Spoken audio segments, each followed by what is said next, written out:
എന്താടോ ഇത്? ഇങ്ങനെയാണോ വണ്ടി ഓടിക്കുന്നേ? ആ സ്ത്രീ വട്ടം ചാടിയതാ.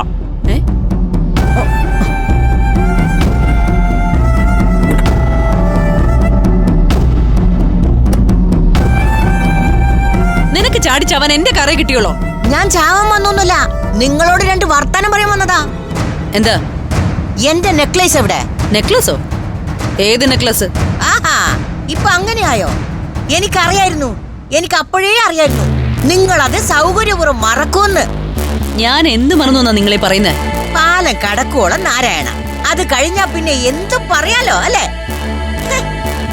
നീ കാര്യം പറയുന്നുണ്ടോ സിസിലി? വെറുതെ ആളെ മെനക്കെടുത്താതെ. മാഡത്തിന് പഞ്ചരത്നത്തിൽ ഇരുന്ന സ്വർണം മോഷ്ടിച്ചു തന്നതിനുള്ള പണിക്കൂലിയാ ഞാൻ ചോദിക്കുന്നേ. എനിക്ക് നെക്ലേസ് തരാന്ന് മാഡം വാക്ക് പറഞ്ഞല്ലേ? അതൊന്നും നടക്കില്ല സിസിലി. നടക്കൂലെന്നോ? അങ്ങനെ പറഞ്ഞാ എങ്ങനെ ശരിയാകും? പിന്നെ എങ്ങനെ പറഞ്ഞാ ശരിയാവും?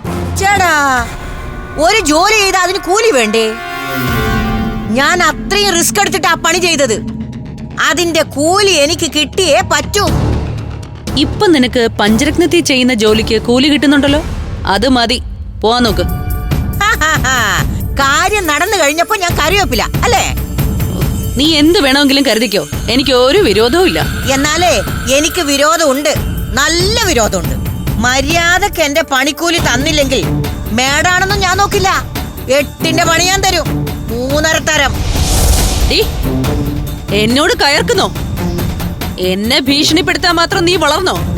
എന്നോട് പറഞ്ഞ വാക്ക് പാലിച്ചില്ലെങ്കിൽ സിസിലിയുടെ രൂപവും മാറും, ഭാവവും മാറും. നിന്നെ പഞ്ചരത്നത്തെ കൊണ്ടെത്തിച്ചത് ഞാനാണെങ്കിൽ അവിടുന്ന് നിന്നെ പുറത്താക്കാനും ഈ ഞാൻ വിചാരിച്ചാ കഴിയും. വെറുതെ ഉള്ള പണി ഇല്ലാതാക്കാൻ നോക്കല്ലേ സിസിലി. പഞ്ചരത്നത്തിന് എനിക്ക് മുന്നേ പുറത്താകുന്നതേ നിങ്ങളായിരിക്കും മാഡം. എങ്കിൽ അതൊന്നും എനിക്ക് കാണണമല്ലോ. കാണിക്കല്ല, കേൾപ്പിച്ചു തരാം. വാ.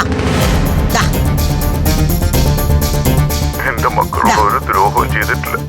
അമൃതമോളുടെ ബർത്ത്ഡേ പാർട്ടി ദിവസം ആഹാരത്തിൽ വിഷം ചേർത്തതും കേക്കിൽ പൊട്ടിച്ചതും ഞാനല്ല.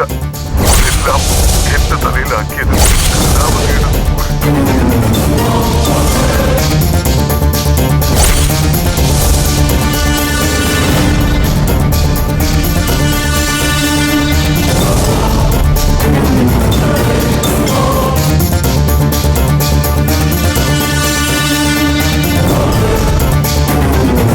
ഇത് ഞാൻ പഞ്ചരത്നങ്ങളെ കേൾപ്പിക്കട്ടെ മാഡം?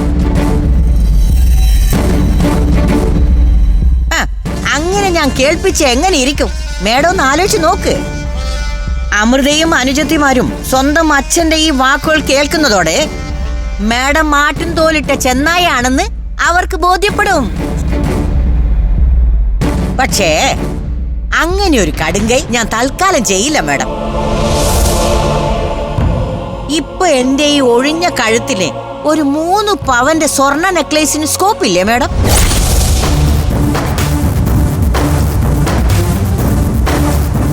വന്നു വന്ന് ഇവളുടെയൊക്കെ മുമ്പിൽ വരെ തല കുനിച്ച് നിൽക്കേണ്ട അവസ്ഥയായല്ലോ ദൈവമേ. മാഡം അന്ന് പറഞ്ഞ നെക്ലേസ് എനിക്ക് കിട്ടിയ പറഞ്ഞ വാക്ക് പാലിച്ചയാളെന്ന നിലക്ക് മാഡത്തിന് എന്റെ മുന്നിൽ തല ഉയർത്തി പിടിച്ച് തന്നെ നിൽക്കാം.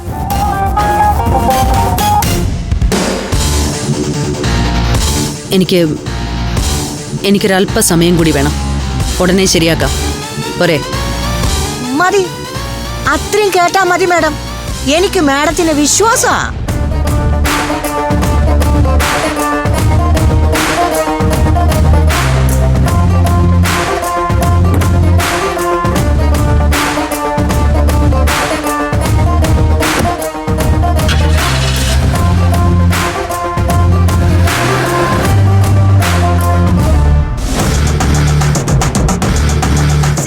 സിസിലിയോട് അവളുടെ കളി.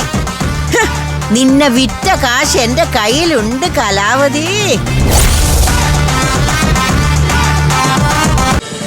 ഫ്ലവേഴ്സ് ഒരുക്കുന്ന കാഴ്ച വസന്തം യൂട്യൂബിൽ പ്രേക്ഷകർക്ക് ലൈവായി കാണാം. ഫ്ലവേഴ്സ് കോമഡിയിൽ ജോയിൻ ചെയ്യൂ, ആസ്വദിക്കൂ.